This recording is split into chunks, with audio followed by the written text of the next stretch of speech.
बिस्मिल्लाहिर्रहमानिर्रहीम। मैं हूं उज़ैर अहमद खान और आप देख रहे हैं अबलाग टीवी।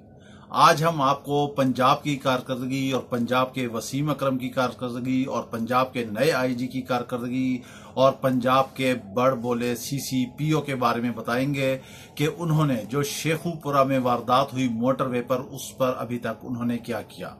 अभी चंद मिनट पहले पंजाब के वसीम अकरम, उस्मान बुज़दार, पंजाब के वजीर इत्तलात फयाज़ चौहान और नए आईजी ने प्रेस कॉन्फ्रेंस की और उसमें अपनी कारकर्दगी के बारे में बताया। हैफ है उनकी कारकर्दगी पर। जैसे वो बात कर रहे थे कि अभी तक हम मुल्ज़मान तक नहीं पहुंच सके। एक मुल्जिम की उन्होंने तस्वीर दिखा दी और साथ ही 25 लाख रुपए इनाम भी रख दिया और कह रहे हैं कि कानून की गिरफ्त से ये मुल्ज़मान नहीं बच सकेंगे। क्या बुज़दार साहब, क्या आईजी साहब, क्या सीसीपीओ साहब, क्या फयाजुल हसन चौहान साहब बता सकते हैं कि वो औरत और उसके बच्चे और उसका सारा घराना इस वक्त किस कर्ब से गुजर रहे होंगे, जिसको आपने कहा था कि मोटरवे पे सफर ना करे। पेट्रोल उसने चेक क्यों नहीं किया और वो रात के 12 बजे अकेली नहीं निकली। ये पुलिस फोर्स किस मर्ज की दवा है?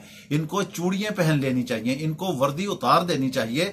अगर ये अवाम की हिफाजत नहीं कर सकते तो फिर किस लिए ये नौकरियां कर रहे हैं? इतने भारी भारी पैकेजेस, इतनी सहूलियात ये किस लिए ले रहे हैं? आप टाइमिंग देखिए, शहजाद अकबर कुछ और टाइम बताता है, सीसीपीओ कुछ और बताता है, आगे जो है आईजी कुछ और बताता है और जो डॉल्फिन फोर्स वाले हैं वो कुछ और बताते हैं कि किस टाइम पे वारदात हुई है। जबकि उस मुतासरा खातून के अजीजो कारिब ये कहते हैं हमारी तहकीकात के मुताबिक कि जब वो गए तो उन्होंने वहां से खातून को बरामद किया। जबकि डॉल्फिन फोर्स वाले ये फरमाते हुए देखते हैं कि जब हम वहां गए हमने देखा कुछ भी नहीं है, हमने आवाजें दी कोई है, उसके बाद हमने कुछ वहां फायरिंग की, हवाई फायरिंग, ताकि अगर कोई मुल्जिम हो तो वो सामने आ जाए या हमें पता चल जाए। फिर हमने जूते देखे एक बच्चे के पड़े, फिर हमने आगे देखा, फिर जब हम आगे गए और तो एक औरत अपने 3 बच्चों को से लिपटी हुई सहमी हुई खड़ी थी। अजीब व गरीब बयानात हैं, कहीं से इस महकमे के बयानात तक में मुमासलत नहीं मिलती। हत्ता के चीफ जस्टिस साहब ने भी कह दिया है कि हुकूमत को जागना होगा, पुलिस सियासी हो चुकी है। बुज़दार साहब एक निजी टीवी पर इंटरव्यू देते रहे और सवाल चना जवाब गंदुम करते रहे और कल ढिटाई से फयाज़ हसन चौहान ने कहा कि सीसीपीओ नहीं बदलेगा। वही क्यों नहीं बदलेगा? जो अपने फराइज की अदायगी के बारे में ही नावाकिफ हो और उसे ये ना पता हो कि उसने क्या बोलना है। एक सरकारी ऑफिसर के तहत क्या उसको ये इख्तियार पहुंचता था? हमारा सवाल है कि वो कहे कि औरत रात के 12 बजे ना निकले। क्या ये मकबूजा कश्मीर की वादी है? क्या यहाँ पे आरएसएस की हुकूमत है? कप्तान को भी ये देखना होगा। जरूरी नहीं कि कप्तान के हर फैसले दुरुस्त हों और वो बुज़दार को कब तक बचाएगा। आखिरकार कप्तान जो है, अब उन्होंने कहा है कि सीसीपीओ को नोटिस जारी कर दिया गया है, वो 7 दिन में जवाब देगा। आप 7 दिन में उस औरत के साथ पूछें। खुदा न खास्ता खाकम बदहन, दुश्मन के मुंह में खाक। अगर हम ये कहें जो साहिब इख्तियार आदमी है, अगर उनकी जात के साथ उनके घराने में ये चीज हो जाती तो अब तक सारा निजाम तलपट हो चुका होता। सारे गांव के लिए ये आरजी अस्पताल वहां कायम करके डीएनए टेस्ट कर रहे हैं, हर आने जाने वाले को चेक कर रहे हैं। फिर हमारा सवाल ये पैदा होता है कि मोटरवे वाला, जब मोटरवे से सीपीओ कहता है कि मोटरवे की जुरिसडिक्शन थी, मोटरवे का तर्जुमान कहता है कि नहीं ये हमारा एरिया नहीं था। क्या एक अजीब सा यहाँ बयानिया सामने आ रहा है। वो कहते हैं कि हम नहीं थे, वो कहते हैं हम नहीं थे। एक आदमी कत्ल हो गया, उसकी लाश पड़ी है, एक थाना कहता है कि ये मेरे इलाके में नहीं है, दूसरा थाना कहता है ये मेरे इलाके में नहीं है। ये तो ऐसे लग रहा है जैसे महाभारत हो रही है। यहाँ पे कोई भारत और पाकिस्तान की जंग है कि ये तेरा मेरा क्या होता है। ये पाकिस्तान है, पाकिस्तान हम सबका एक है, हमारी माएं बहनें हमारी इज्जत हैं। आपको याद है सीसीपीओ साहब, आपको याद है आईजी साहब, बुज़दार साहब, आपको याद है कि राजा दाहिर ने जब खवातीन को अगवा किया और एक हवा की बेटी की पुकार से मोहम्मद बिन कासिम यहां आया, उसने कश्तियां जला दी और फिर उसने राजा दाहिर को वो सबक सिखाया जो रहती दुनिया तक याद रखा जाएगा। जी हाँ, ये हवा की बेटी पुकार रही है। जगह जगह ये केस हो रहे हैं। वजीर आजम ने कहा था, बिल्कुल सही कहा था कि हमें माशरे को अखलाकी अकदार सिखानी होंगी। यहाँ अखलाकी अकदार ही खत्म है।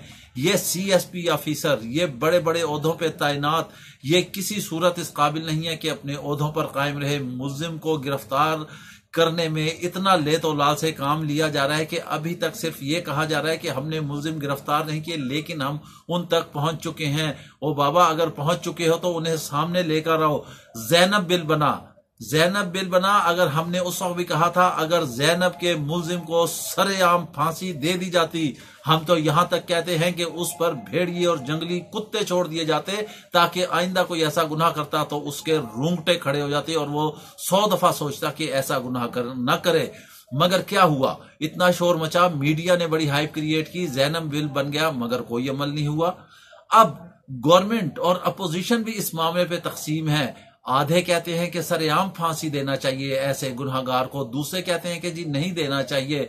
हम ये कहते हैं कि ऐसे शख्स के जिस्म के सरेआम 100 क्या 1000 टुकड़े कर देने चाहिए और उसका एक एक टुकड़ा फड़क फड़क कर ये गवाही दे आने वालों के लिए कि आइंदा ऐसा कदम मत उठाना, खुदारा मत उठाना, उसे इबरत दीदाए निगाह बना दे, इतनी सख्त तरीन सजा दें ताकि हमारी बच्चियां, हमारी माएं, हमारी बहनें महफूज रहें। क्या आप समझ सकते हैं कि जिन 2 या 3 बच्चों के सामने उसकी मां के साथ ज्यादती की गई, उसके साथ गैंग रेप किया गया, वो कहते हैं कि फ्रांस की थी, उसे फ्रांस जैसा माहौल का यहां नहीं पता था। इस्लाम तो उससे भी ज्यादा अमन पसंद और मुहाफिज है खवातीन के हुकूक का। फ्रांस की आप क्या मिसाल देते हैं?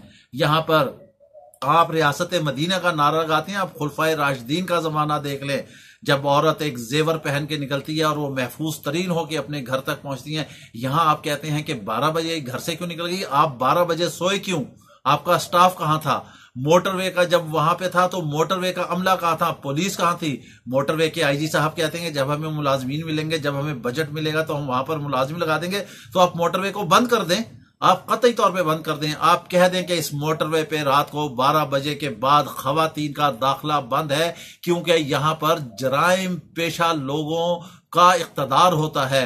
वो घूमते हैं, अपनी मर्जी से बदमाशियां करते हैं, जिसको चाहे लूटते हैं, जिसको चाहे छोड़ते हैं।